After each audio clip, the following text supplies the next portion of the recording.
वही 2 बार छक्के छुड़ाएंगे, एक बार घाटी में छुड़ाएंगे और एक बार जब में छुड़ाएंगे ये छक्के।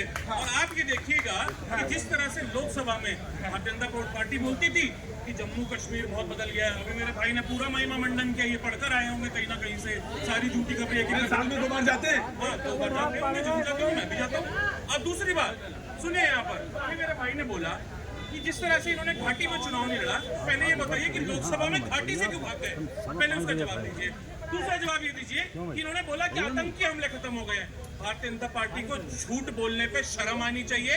इतना असंवेदनशील बयान भारतीय जनता पार्टी के प्रवक्ताओं से अच्छा नहीं लगता। अब मैं आपको लिस्ट बता देता हूँ, सुन लीजिए।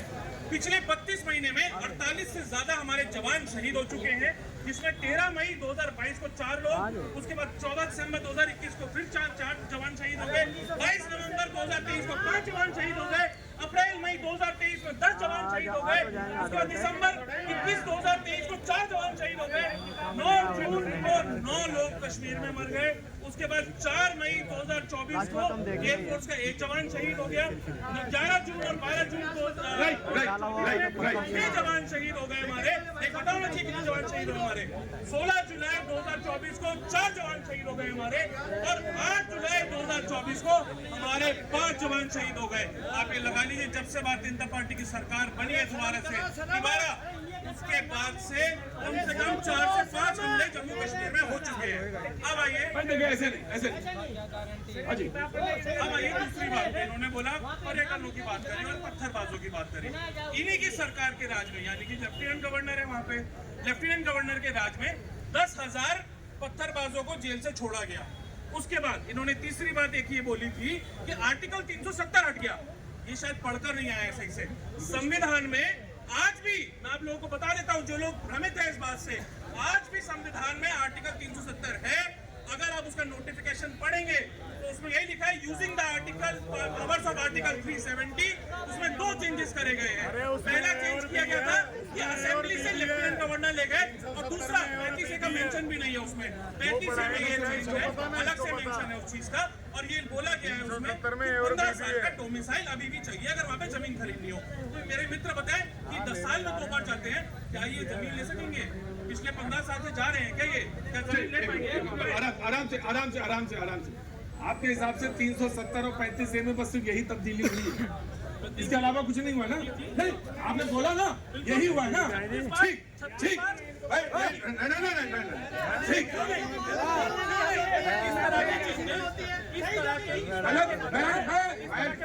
मैं आपत्ति नहीं कर रहा, मैं आपत्ति नहीं कर रहा, मैं आपसे सिर्फ ये पूछ रहा हूँ कि एक मिनट, धरती पे सोते शहीदों की गिनती नहीं हो सकती है। क्या पे सोते हो, धरती पे सोते हो। अरे आराम से बाबू जी, मैं आपसे सिर्फ ये कह रहा हूँ कि सिर्फ यही तब्दीली हुई है या कुछ और तब्दीलियां हुई हैं? आर्टिकल 370 हटने के बाद कम से कम 3 साल तक इंटरनेट बंद रहा वहाँ पर। आर्टिकल 370 हटने के बाद उन्होंने बोला हमने 5,000 कश्मीरी, कोई नहीं बोलेगा, डिबेट वहीं बैठ जाइए, चुपचाप बच्चे आराम से बैठिए, तसल्ली के साथ बैठो। हाँ जी, इन्होंने बोला हमने 5,000 कश्मीरी पंडितों को घाटी में नौकरी दी। मुझे बताएं आज की डेट में कि वो 5,000 कश्मीरी पंडितों में से कितने कश्मीरी पंडित आज भी घाटी में नौकरी कर रहे हैं? राइट, सबसे बड़ी नहीं, मैंने इनसे पूछा अभी कुछ रह गया बताओ, कोई झूठा हो तो बताओ।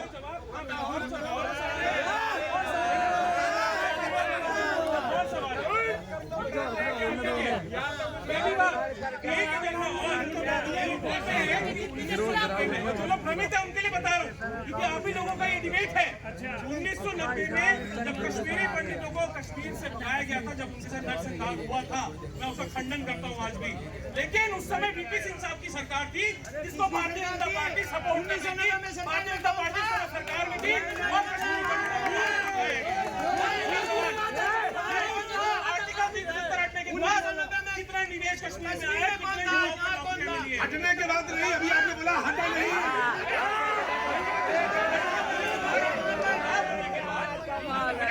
बदलाव होने के बाद कितना निवेश आया है,